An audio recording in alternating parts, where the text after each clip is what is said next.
Vous êtes-vous déjà senti mal à l'aise à l'idée de recevoir des visiteurs, même lorsqu'il s'agit de personnes que vous connaissez ou de membres de votre famille?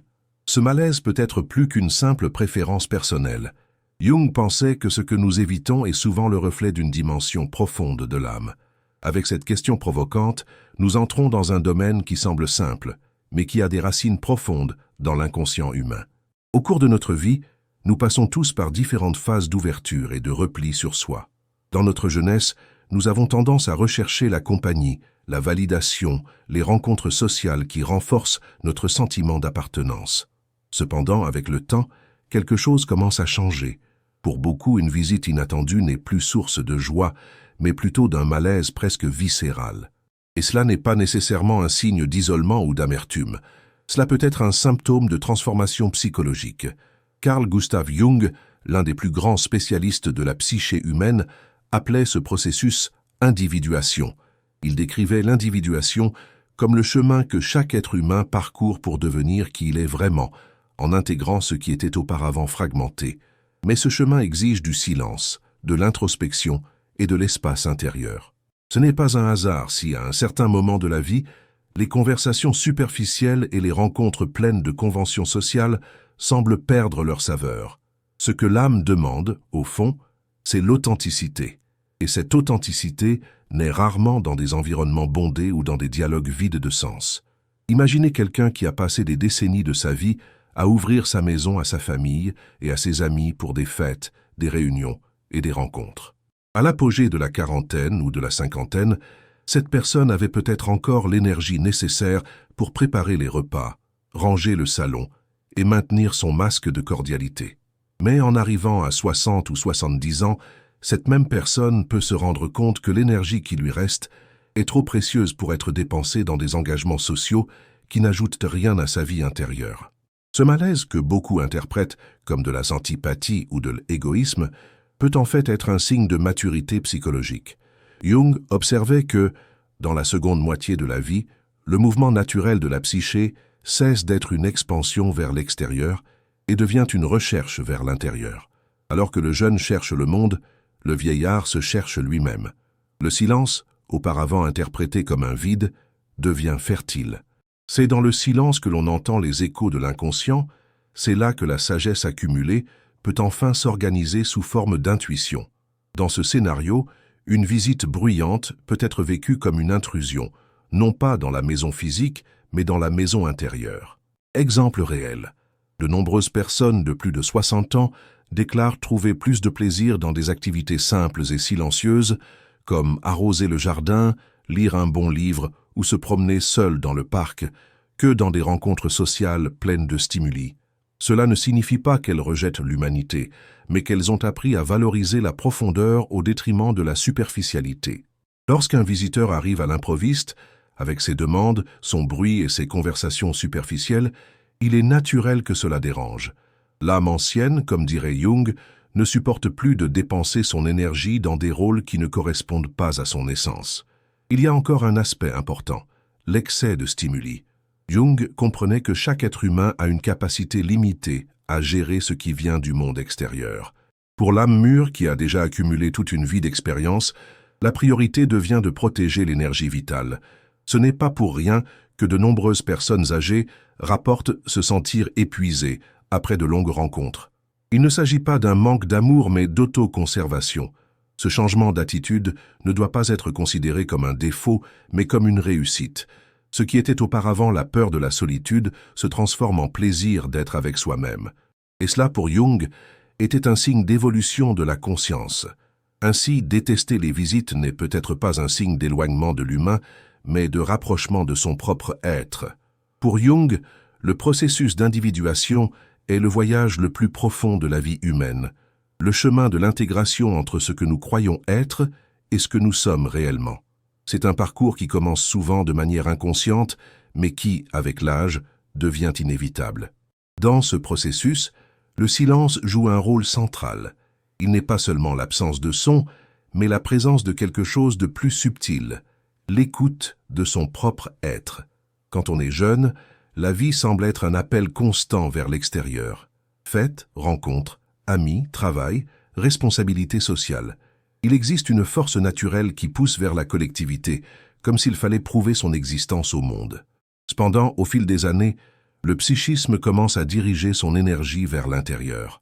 Ce qui semblait auparavant stimulant, réunions bruyantes, longues conversations en famille, rencontres répétitives, peut désormais être perçu comme un bruit qui empêche le contact avec l'essentiel. Jung disait que pour devenir entier, l'individu doit réconcilier le conscient et l'inconscient. Et ce dialogue se produit rarement au milieu du bruit des conversations sociales. Au contraire, c'est dans le recueillement que l'inconscient trouve l'espace pour se manifester, que ce soit à travers des rêves, des intuitions soudaines, ou même la simple sensation de paix intérieure. Le silence n'est donc pas un vide, mais un terrain fertile où l'âme s'épanouit. Un exemple concret peut illustrer cette transformation. Imaginez un homme à la retraite qui, pendant des décennies, a travaillé dans une entreprise où les réunions, les négociations et les interactions sociales quotidiennes étaient monnaie courante. Pendant des années, il a cru que ce rythme était naturel, voire nécessaire. Cependant, à sa retraite, il s'est rendu compte que les conversations bruyantes et la pression de devoir paraître sympathique lors des rencontres sociales ne lui manquaient pas.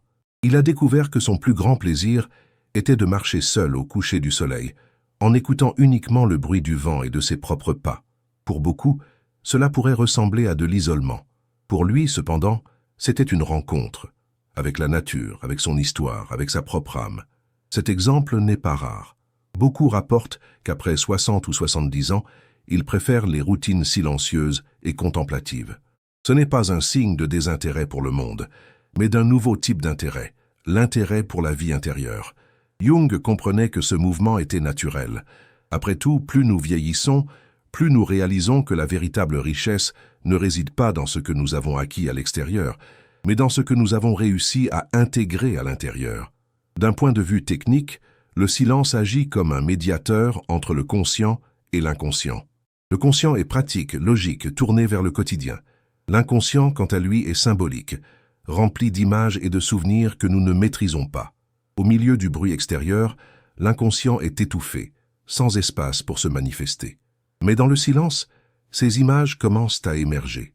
C'est à ce moment-là que les rêves deviennent plus vivants, que les souvenirs oubliés reviennent, que les réflexions profondes apparaissent sans effort. Jung voyait cela comme une opportunité en or. Lorsque le psychisme se réorganise, il intègre des fragments et offre à la personne un sentiment de plénitude. Le problème est que des visites constantes et bruyantes peuvent perturber ce processus. Pour ceux qui sont en phase d'individuation, un excès de compagnie peut devenir un obstacle. C'est comme essayer d'écouter une musique douce dans un environnement assourdissant. La mélodie existe, mais elle ne peut être perçue.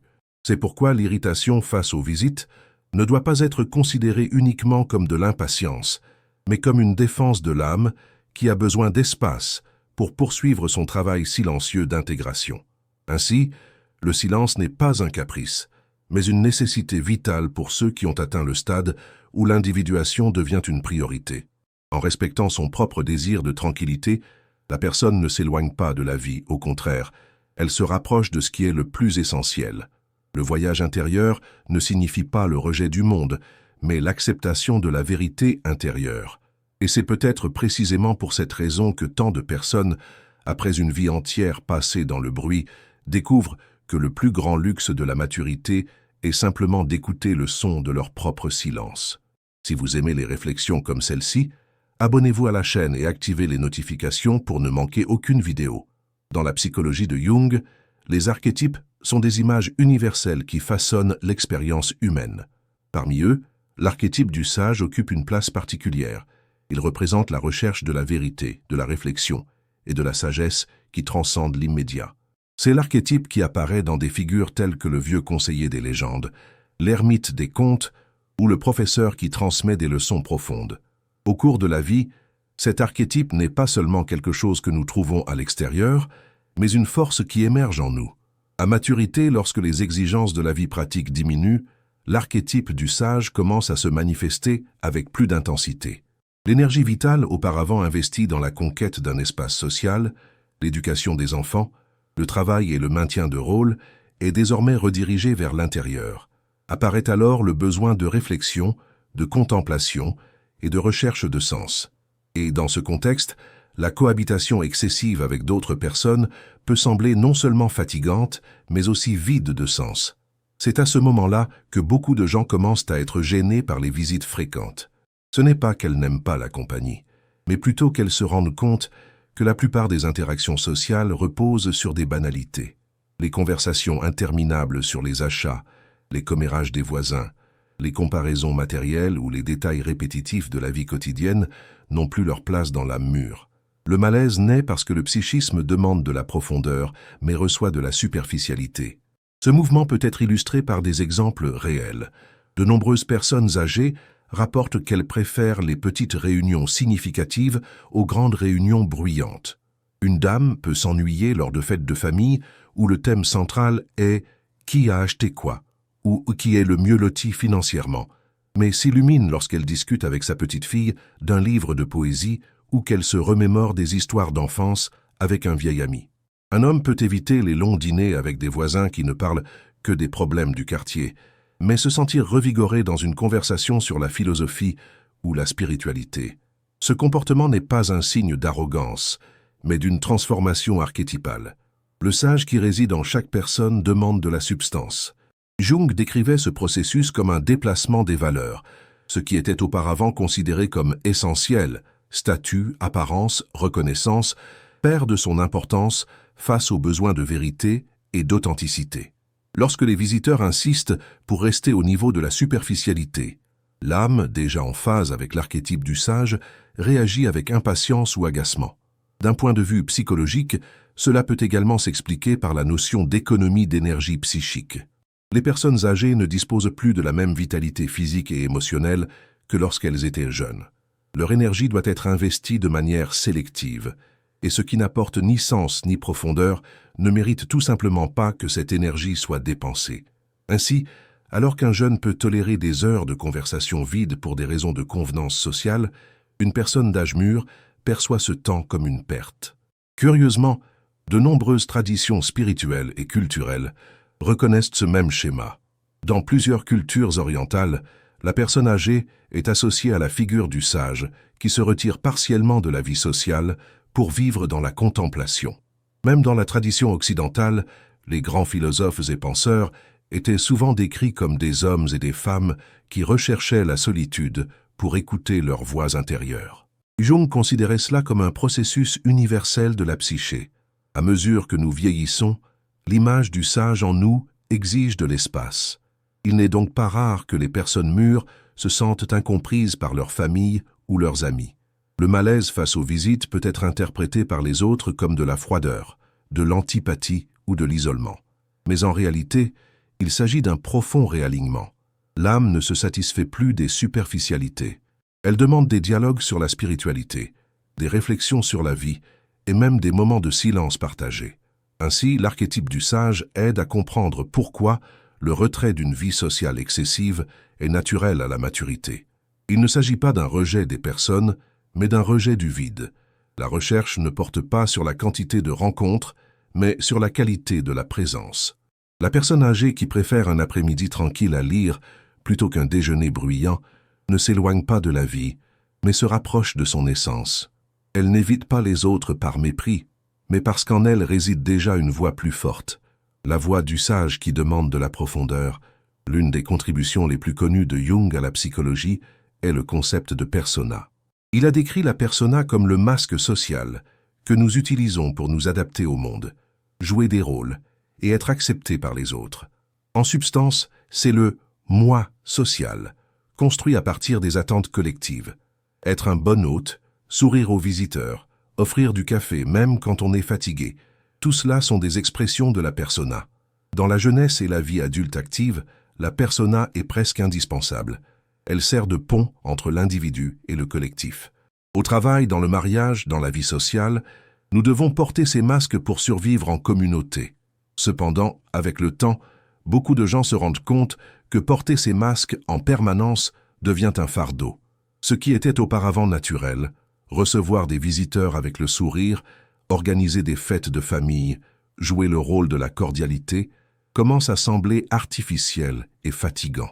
C'est à ce stade que le malaise face aux visites peut être compris comme un phénomène psychologique profond, Pour beaucoup de personnes mûres, recevoir quelqu'un chez soi signifie endosser à nouveau le rôle de l'hôte parfait, même lorsque l'âme aspire au recueillement.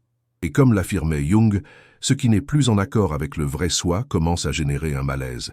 L'inconscient collectif, concept également développé par Jung, intensifie cette question. Il consiste en des modèles universels hérités par l'humanité, archétypes, mythes, symboles qui façonnent la vie psychique de chacun d'entre nous. L'une des exigences de l'inconscient collectif est précisément le maintien de la vie en groupe, avec ses normes sociales et ses attentes en matière de comportement.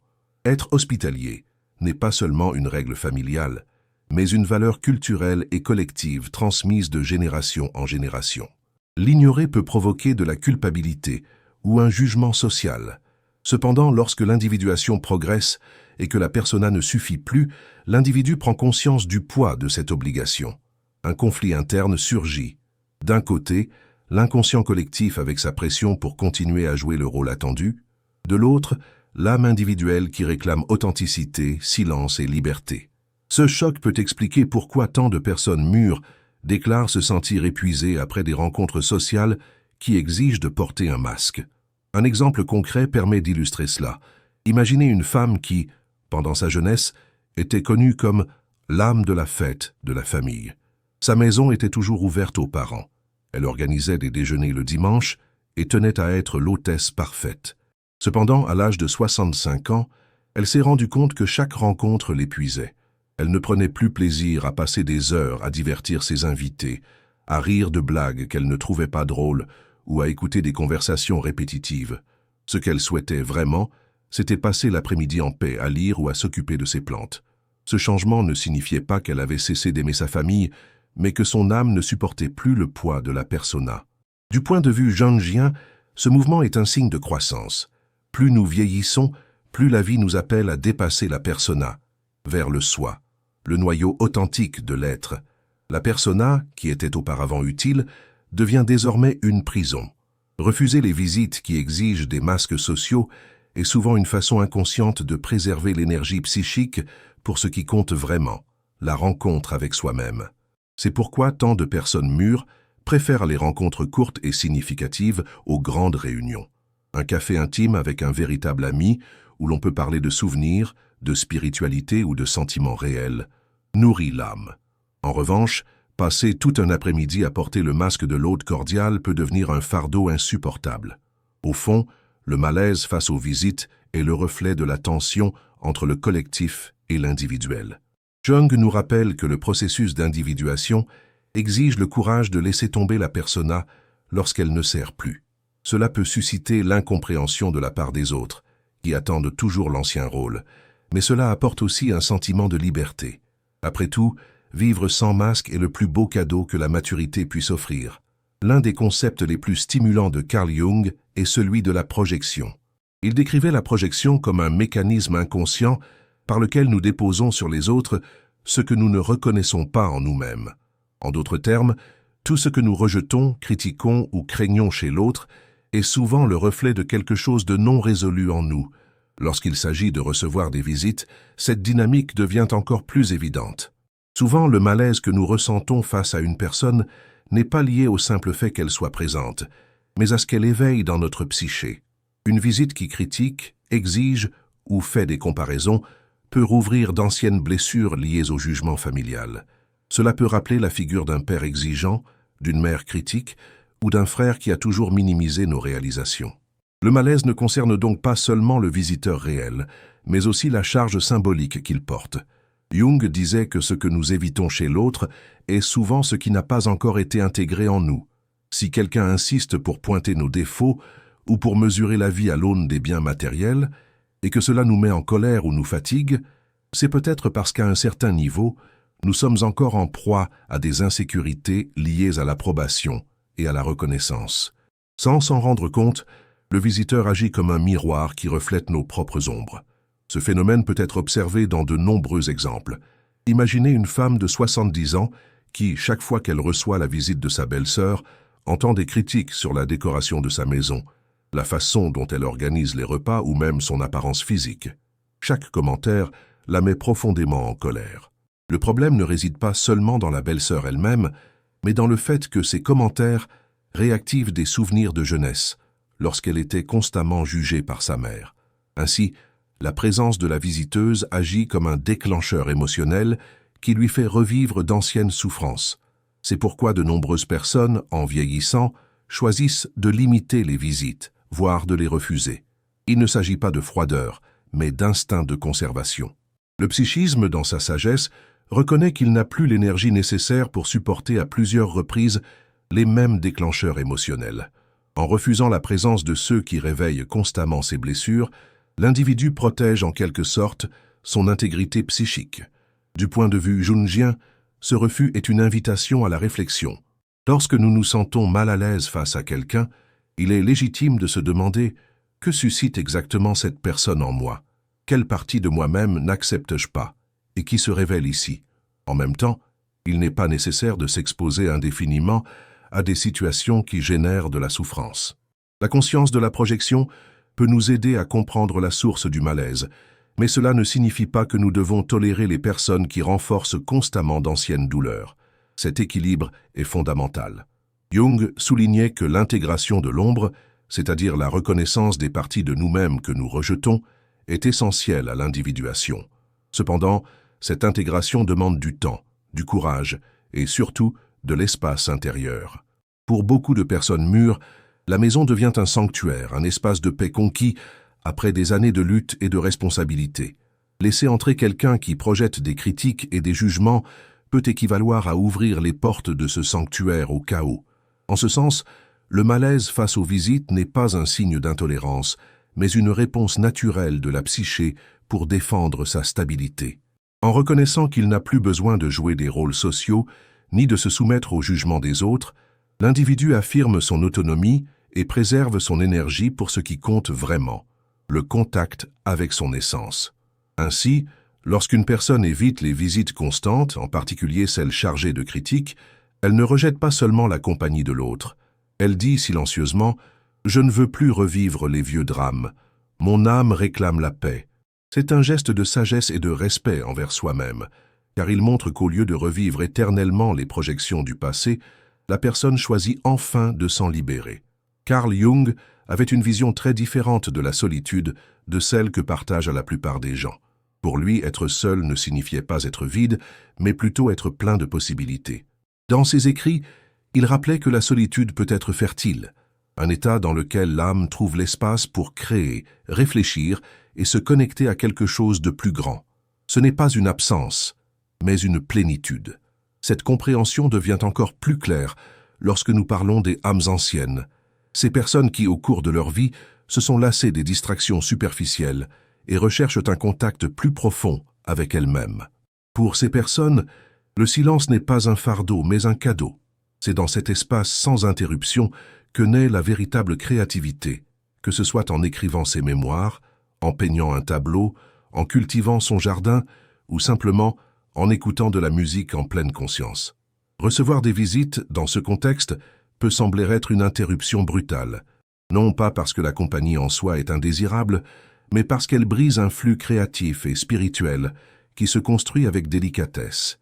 Imaginez quelqu'un qui passe toute la matinée à s'occuper de ses plantes, à observer la croissance de chaque feuille, à sentir l'odeur de la terre humide et à trouver dans cet acte une forme de méditation. Soudain, un visiteur arrive à l'improviste, apportant avec lui du bruit, des demandes et des conversations banales. Ce qui était un moment d'introspection est perdu, comme si une musique douce avait été interrompue par un bruit assourdissant. De nombreux témoignages confirment cette expérience. Les personnes d'âge mûr, en cessant de vivre uniquement pour les autres, enfants, travail, obligations sociales, découvrent de nouveaux talents et plaisirs qui étaient auparavant cachés. Une femme trouve dans le jardinage un sens presque spirituel. Chaque graine plantée devient une métaphore de sa propre vie. Un homme, après des années consacrées à sa carrière, commence à écrire de la poésie dans de simples cahiers, redécouvrant des émotions qu'il n'avait jamais nommées. D'autres trouvent du plaisir à peindre, à prier, à écouter de la musique classique, à marcher seul au crépuscule. Ces pratiques ne sont pas de simples passe-temps. Ce sont des formes d'expression de l'âme, d'intégration entre le conscient et l'inconscient, de connexion avec ce que Jung appelait le soi. L'appel à cette solitude créative est si fort parce qu'il répond à un besoin archétypal. Après des années passées à répondre au collectif, la psyché recherche l'équilibre. Elle veut créer, non pas pour impressionner ou être reconnue, mais pour expérimenter son existence sous sa forme la plus authentique. La peinture ne sera peut-être jamais exposée dans une galerie. La poésie ne sera peut-être jamais publiée. Le jardin ne sera peut-être vu que par celui qui le cultive. Et pourtant, ces expériences ont une valeur inestimable. Du point de vue jungien, cet état de création silencieuse est un moyen d'intégrer des fragments internes. Lorsqu'une personne écrit ou peint, elle donne forme à des contenus de l'inconscient. Lorsqu'elle prie ou médite, elle entre en contact avec des images et des symboles qui jaillissent de ses profondeurs. En ce sens, la solitude créative n'est pas un isolement, mais un dialogue avec le monde intérieur et souvent avec le sacré. Le malaise provoqué par les visites peut donc s'expliquer comme une défense naturelle de cet espace. Une âme ancienne comprend que chaque interruption rompt le pont qui relie le conscient et l'inconscient. C'est comme interrompre un rêve en plein milieu.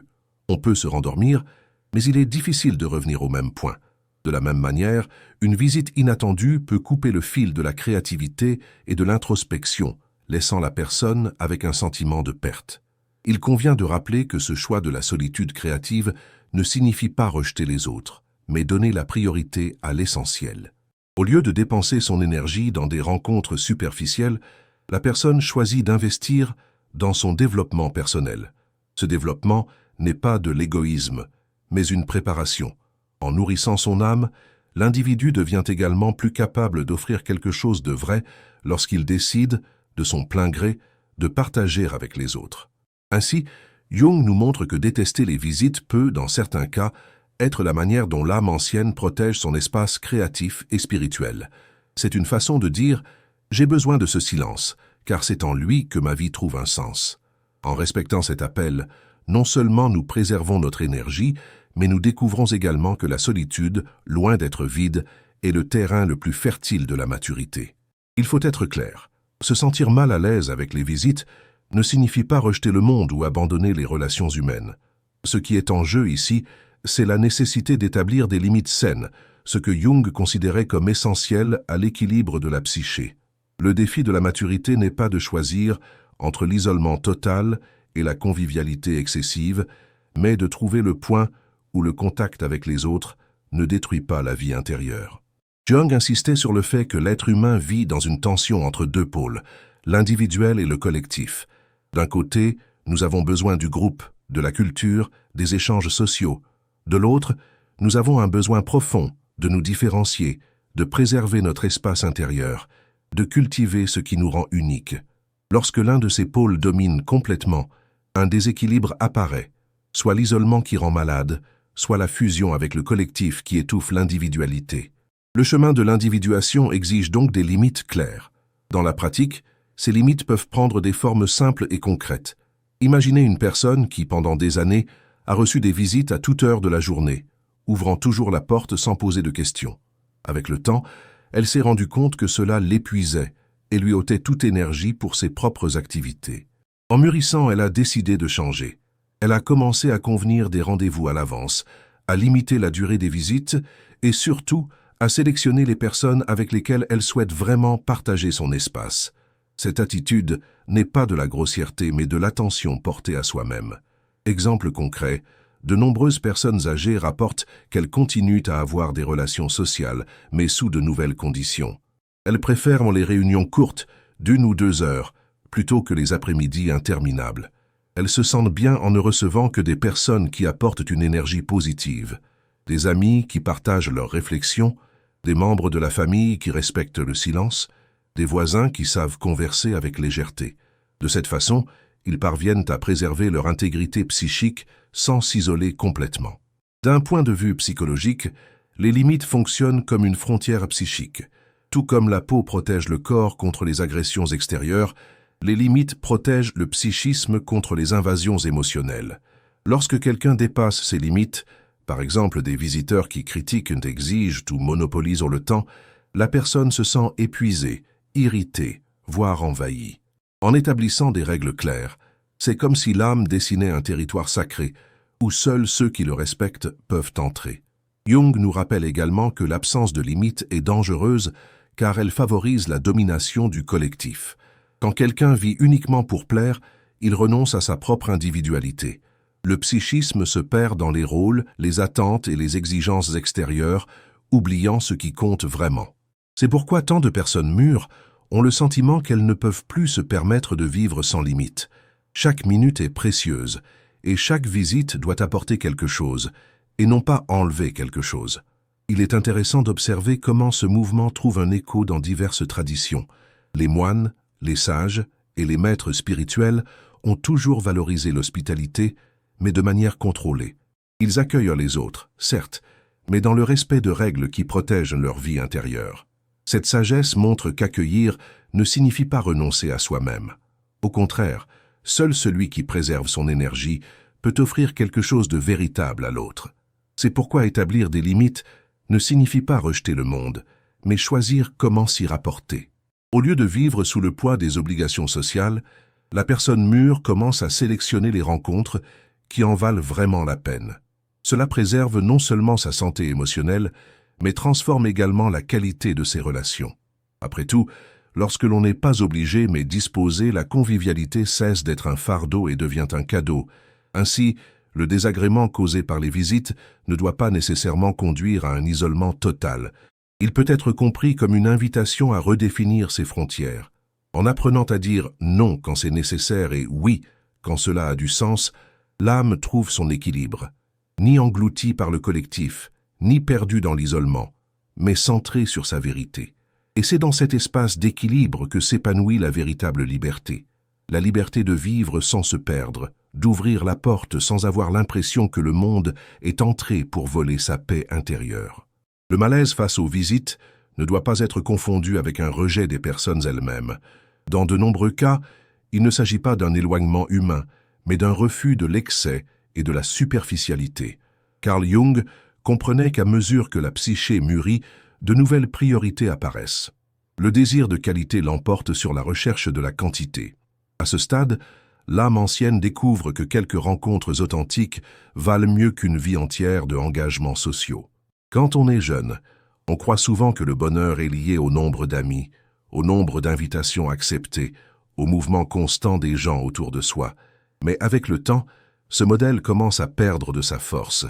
La maturité révèle que bon nombre de ces rencontres ne sont que des distractions, des moyens de combler le silence qui semblait auparavant effrayant. Pour l'âme ancienne, ce silence n'est plus un ennemi, mais un allié.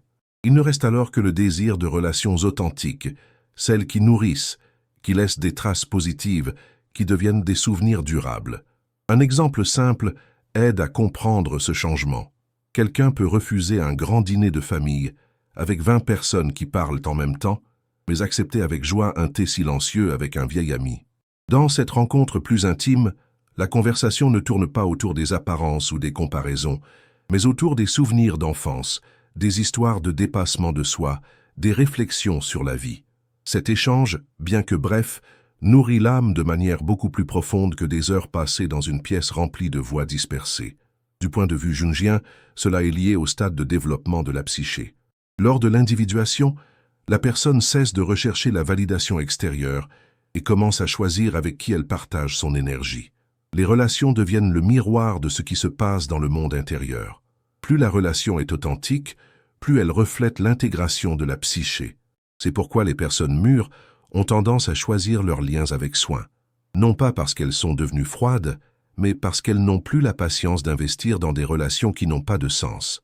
Cette sélectivité ne doit pas être considérée comme un isolement. Au contraire, elle peut être un signe de sagesse. L'individu comprend que son énergie est limitée et qu'elle doit donc être dirigée vers des relations qui apportent croissance et vérité.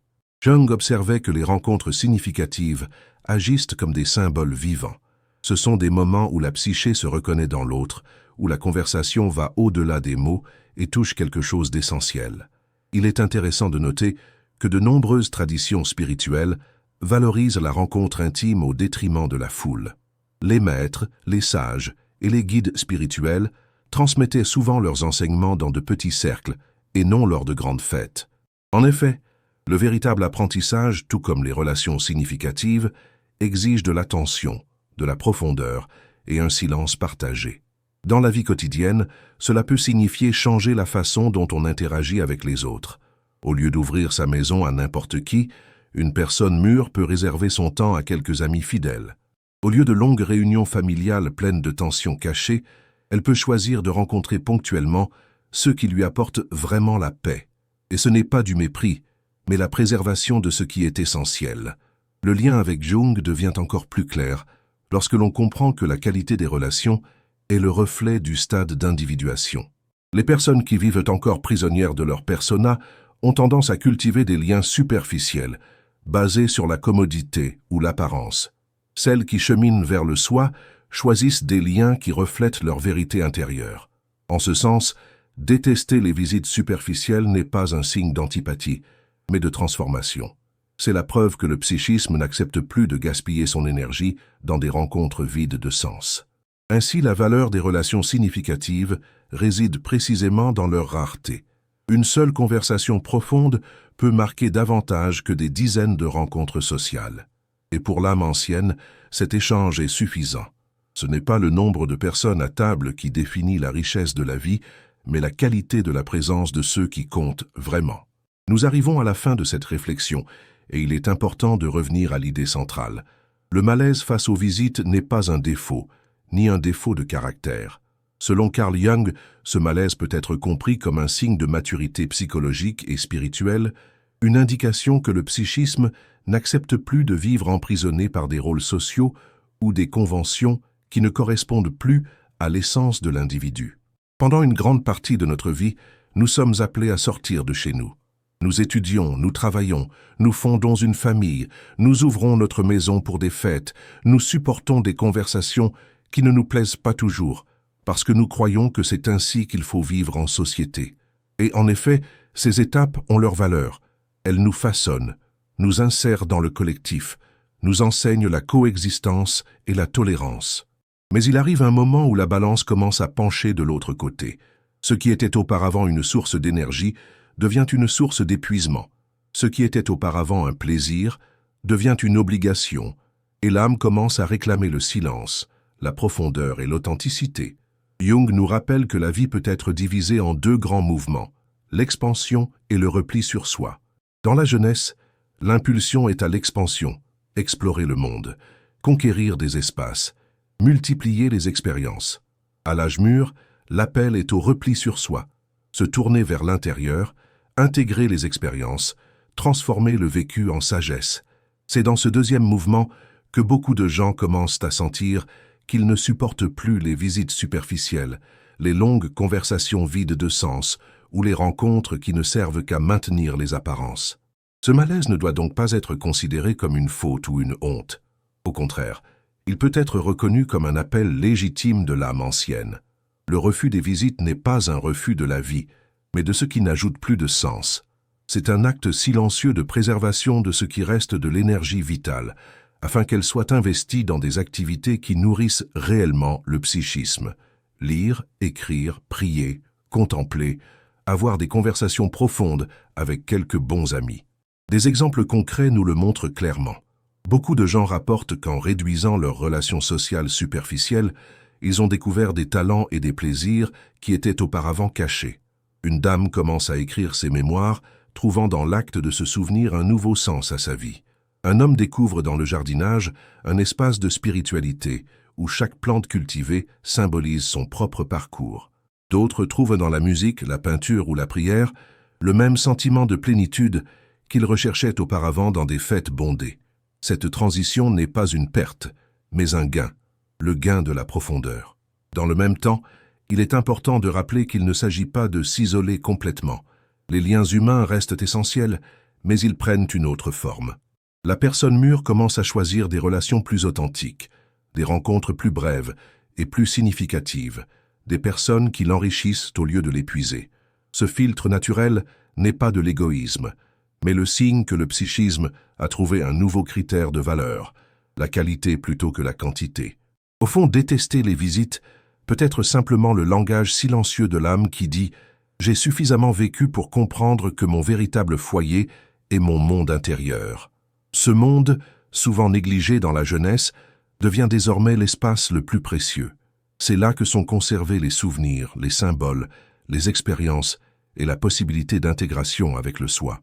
Ainsi, si vous vous reconnaissez dans ce malaise, sachez que vous n'êtes ni seul, ni dans l'erreur.